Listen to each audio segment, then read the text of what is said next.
আল্লাহ তাআলা অনেকগুলো নূরের পর্দার পেছন থেকে নূরের ঝলকানি মারবেন। ওই ঝলকানি এক মুহূর্তের জন্য দিবেন। এক মুহূর্ত, কয় মুহূর্ত? 70,000 নূরের পর্দার কথা বলা হয়, এই বর্ণনাটাও দুর্বল। পর্দা আছে কিন্তু কয় হাজার জানে কে?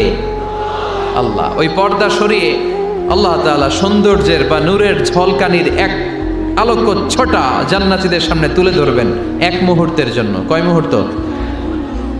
আলোকচ্ছটা দিয়েই আবার নাই, আবার সরায় ফেলবেন।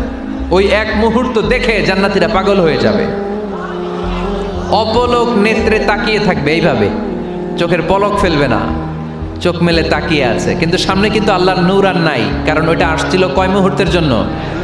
এক মুহূর্ত পরে নাই। কিন্তু কি যে দেখলাম, কত সুন্দর! কোটি কোটি বছর এরকম অপলক নেত্রে জান্নাতীরা তাকিয়ে থাকবে। ইন্নাল্লাহা জামিলুন ইউহিব্বুল জামাল। আল্লাহ নিজে সুন্দর, সৌন্দর্যকে পছন্দ করেন। আল্লাহর চাইতে সুন্দর কিছু হতে পারে? চিল্লায় বলেন, পারে?